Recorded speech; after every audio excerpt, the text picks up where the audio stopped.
So they say with age comes wisdom and all of that good stuff, right? Chris Matizjik of ZDNet is here to talk to us now about how our age, working in tech, how all of that goes together. So Chris, you put together a really interesting article here for us to read and review. I'm just not sure how I feel about it. Go ahead and explain to us what's going on here. Karen, can I ask you a personal question? Do my cheekbones look a bit higher today? I hate when you ask questions like that. Your cheekbones look amazing. Really? How about, does my forehead look a little bit smoother than usual? It looks smoother and free of all lines. Yes, I wish that was true. Well, I'm actually haven't had any plastic surgery at all, which makes me kind of rare because here I am living not far from Silicon Valley. I confess, over 35 years old. And it appears, according to a Washington Post article, that a lot of people who work in, men, shall I say, when I say people, I mean men. Women have had to put up with this crap for a long time. We're talking here about men.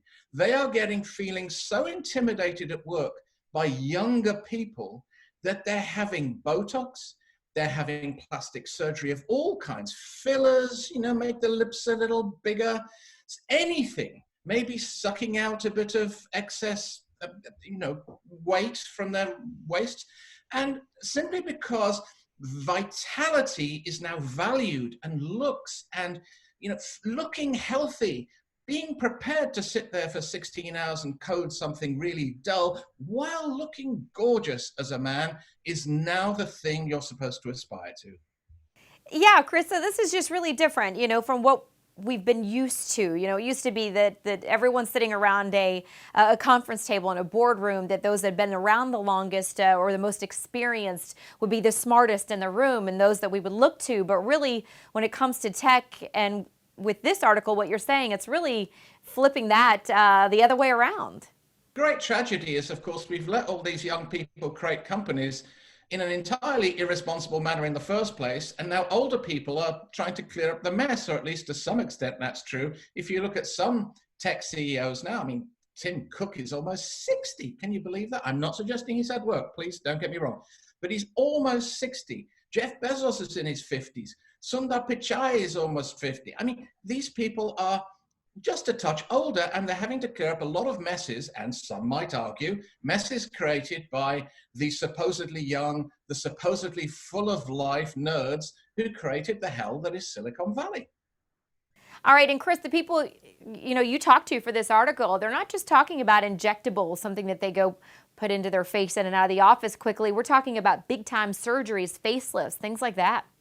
I think one of the tragedies of this, though, is that generally when people, and I'm talking men and women in this particular context, have all sorts of plastic surgery, you can see it.